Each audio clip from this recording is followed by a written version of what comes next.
हम परमात्मा हैं। इस तरह के पेड़ पौधे या फिर पृथ्वी हम सेकंडों में बनाते हैं, लेकिन अगर हम लीलाएं करने में उतर आए तो इस तरह के वीडियो भी बना सकते हैं। और अगर हम चाहें तो इस तरह के ब्रह्मांड भी हम सेकंडों में बना सकते हैं, क्योंकि हम जो हैं वास्तव में परमात्मा हैं। बनाकर दिखाऊं एक नया ब्रह्मांड।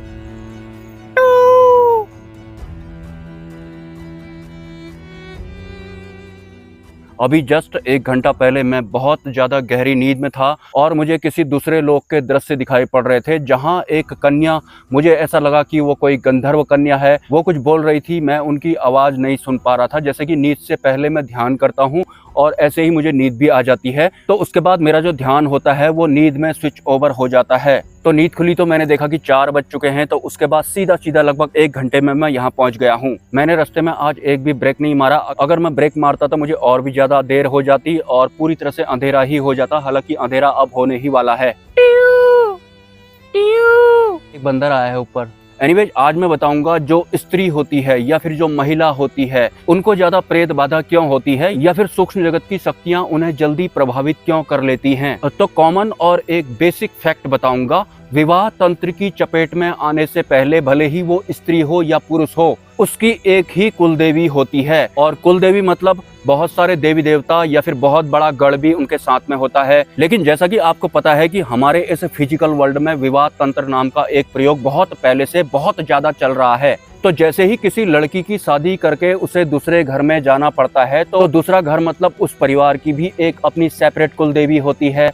हर परिवार की अपनी एक कुलदेवी होती है। तो जैसे ही किसी लड़की की शादी होती है या फिर वो विवाह तंत्र की चपेट में आती है और उसे दूसरे घर में जाना पड़ता है, तो फिर उसकी 2 कुलदेवियां हो जाती हैं। 2 कुलदेवियां मतलब अब कुलदेवियों का बहुत बड़ा गढ़ होता है, बहुत बड़ी उनकी टीम होती है। तो लड़कियां जो अपने परिवार का मोह नहीं त्याग पाती हैं, अगर वो शादी करने के बाद अपने दूसरे घर में किसी भी तरह का पूजा पाठ भी करती हैं, तो भी वो अपने एक्चुअल परिवार वाले देवी देवताओं की ही पूजा करते हैं या फिर उनको मन में कर उनकी पूजा आराधना करते हैं। लेकिन जिस परिवार में उनकी शादी हुई होती है, उस परिवार की भी एक कुलदेवी होती है, उस परिवार के भी बहुत सारे देवी देवता होते हैं। तो इस वजह से 2 कुलदेवियों के बीच सामंजस्य ना बिठा पाने की वजह से जो महिलाएं होती हैं, उन्हें सूक्ष्म जगत की शक्तियां जल्दी प्रभावित कर लेती हैं। अगर आप एक स्त्री हैं और आपकी शादी हो चुकी है, अगर आप विवाह तंत्र की चपेट में आ चुके हैं, तो जिस घर में आपकी शादी हुई है उसी घर की कुलदेवी अब आपकी वास्तविक कुलदेवी होती है।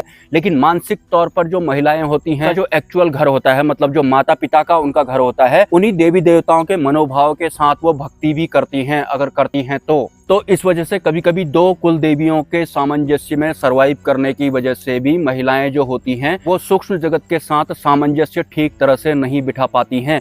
अगर इसी केस में जो पुरुष होता है, उसकी शादी के बाद अगर उसे किसी दूसरे घर में जाना पड़ता, तो पुरुष की भी 2 कुलदेवियां हो जाती। लेकिन ऐसा तो बिल्कुल भी नहीं होता है। विवाह तंत्र के हिसाब से स्त्री को अपना एक्चुअल घर छोड़ के किसी दूसरे घर में जाना होता है और उसी घर को अपना मानना होता है। लेकिन 99% जो स्त्री होती है वो उस घर को एक्सेप्ट कर ही नहीं पाती हैं। उनके दिलो दिमाग पर अपना पहला वाला घर ही चल रहा होता है। और यही एक वजह भी होती है विवाह के सफल ना होने की। अगर आपको विवाह तंत्र की चपेट में आना ही था, तो फिर आपको अपने पहले वाले घर का मोह भी पूर्ण रूप से त्यागना पड़ता है। हालांकि ये आपकी निजी लाइफ है, मैं किसी भी तरह का आपको फोर्स नहीं करूंगा कि आपको कौन से वाली कुलदेवी की आराधना करनी है या फिर कौन से वाले परिवार के देवी देवताओं को आप पूजना चाहते हैं। जो शादी होती है, जिसे आप मैरिज कहते हैं और जिसे मैं एक्चुअल में विवाह तंत्र कहता हूँ, जो कि वास्तव में है भी। अगर आपको विवाह तंत्र की चपेट में आना ही है, तो आपको त्याग का पूर्ण रूप से ज्ञान होना चाहिए कि त्याग वास्तव में कहते किसे हैं, या फिर आपको किसी प्राचीन पुस्तक का अध्ययन करना चाहिए जिसमें कि प्राचीन समय के इंसानों ने, जीवों ने, देवी देवताओं ने त्याग की भूमिका निभाई थी। और किसी भी किताब को पढ़ लेने से कुछ भी नहीं होता है। उस ज्ञान को धारण करना होता है, उस ज्ञान का आत्म मंथन करना होता है। तब जाकर ही आप इस फिजिकल वर्ल्ड में बोल सकते हैं कि मैंने इस किताब का अध्ययन किया है। और प्राचीन जितनी जितनी भी किताबें होती हैं, भले ही वो वेद पुराण हो, शास्त्र हो या फिर कोई ग्रंथ ही क्यों ना हो, जब तक आप उस ज्ञान का आत्म मंथन नहीं करेंगे, उस ज्ञान को धारण नहीं करेंगे, उस ज्ञान को जिएंगे नहीं, तब तक आप इस भूल में ना रहें कि मैंने शास्त्रों का अध्ययन किया है या फिर ग्रंथों का अध्ययन किया है। और यही हमारे इस फिजिकल वर्ल्ड में किया जा रहा होता है। ये जितने भी कथावाचक होते हैं, ये सिर्फ प्राचीन किताबों को पढ़ पढ़ कर उनको आप लोगों को बताने में लगे हुए हैं। और इन कथावाचकों में से एक भी कथावाचक ने उस ज्ञान को धारण नहीं किया है। और ये सिर्फ सनातन धर्म की ही नहीं, अन्य जितने भी धर्म हैं, उन सबके जितने भी धार्मिक गुरु हैं, वो इसी तरह से किताबी कारोबार करने में लगे हुए हैं। किसी ने मुझे कमेंट भी किया था कि जो आप इन शादियों को विवाह तंत्र बोलते हैं, आप एक विस्तार से इस विषय पर वीडियो बनाएं। इसमें विस्तार से वीडियो बनाने की कोई भी जरूरत नहीं है। आपने कोई भी तांत्रिक क्रिया करते हुए तो देखा ही होगा, अगर नहीं देखा है तो कम से कम YouTube में तो आपको ये बहुत आसानी से देखने को मिल जाएगा। जिस तरह का सामान तांत्रिक क्रिया के दौरान इस्तेमाल किया जाता है, ठीक उसी तरह का जो सामान होता है वो विवाह तंत्र करते वक्त भी प्रयोग किया जाता है। बाकी की तांत्रिक क्रियाओं में छोटे छोटे मंत्र पढ़े जाते हैं, और जो विवाह तंत्र होता है, जो दो इंसानों को यानी कि स्त्री और पुरुष को इसी फिजिकल वर्ल्ड में उलझाने के लिए या फिर मुक्ति मोक्ष मार्ग से दूर करने के लिए किया जाता है। तो विवाह तंत्र की जो किताब होती है वो इतनी मोटी होती है, और विवाह तंत्र की चपेट में आने के बाद भले ही वो स्त्री हो या पुरुष हो, वो उसी तंत्र की परिधि के अकॉर्डिंग ही बात कर रहा होता है। वास्तव में विवाह तंत्र की चपेट में आने के बाद इंसान बात नहीं कर रहा होता है, उसके बाद तो तंत्र ही बोलता रहता है पूरी लाइफ। मुझे बड़ा अजीब लगता है, या फिर मैं भी इस फिजिकल वर्ल्ड में जब देखता हूँ, जो विवाह तंत्र की चपेट में आए हुए लोग होते हैं, वो अक्सर तांत्रिकों को बुरी नजर से देखते हैं, या फिर उन पर भरोसा जैसा नहीं करते हैं, या फिर उनको कोई और तरह का समझते हैं। जबकि वास्तव में तांत्रिक तो मोस्टली विवाह तंत्र की चपेट में नहीं आते हैं, लेकिन जो लोग विवाह तंत्र की चपेट में आ चुके होते हैं, वो तांत्रिकों को या फिर बाबाओं को किसी दूसरी दुनिया का समझते हैं, या फिर वो उसे एक तरह से बर्बाद इंसान जैसा समझते हैं। जबकि वास्तविकता बहुत ही ज्यादा अलग होती है। अलग नहीं होती है,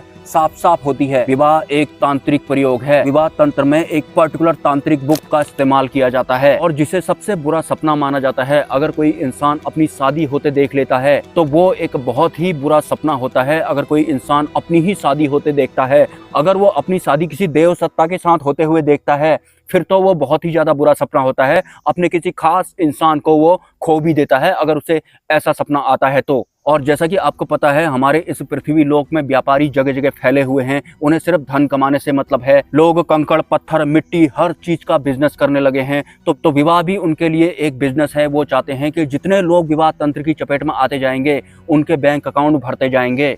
जबकि वास्तव में ये संसार तो एक मिथ्या है, साधन मात्र है। हम यहाँ मेहमान हैं। एकमात्र उद्देश्य हमारा यहाँ आने का होता है मोक्ष प्राप्त करना, मुक्ति मार्ग पर चलना, परमात्मा के मार्ग पर चलना। इस दुनिया में हमारा जन्म हो चुका है, भले ही हम स्त्री हों या पुरुष हों। अगर स्त्री है तो स्त्री को स्त्री बंधन से मुक्त होना था, पुरुष है तो पुरुष को पुरुष बंधन से मुक्त होना था। किसी ने आपको बोला कि आप स्त्री हो तो आपने अपने आप को स्त्री मान लिया, किसी ने आपको बोला कि आप पुरुष हो तो आपने अपने आप को पुरुष मान लिया।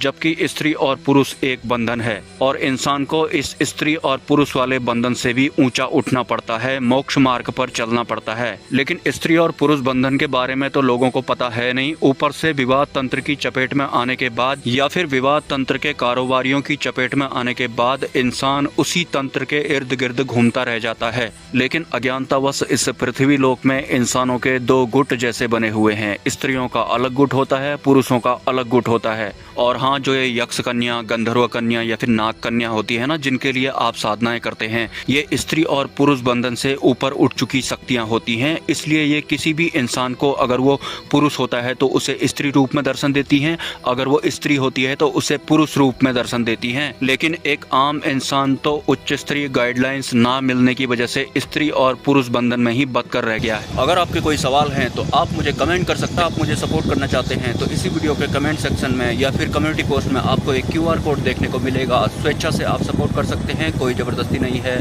मिलते हैं नेक्स्ट वीडियो में। ब्रह्मा, विष्णु, महेश, जय मां पराशक्ति।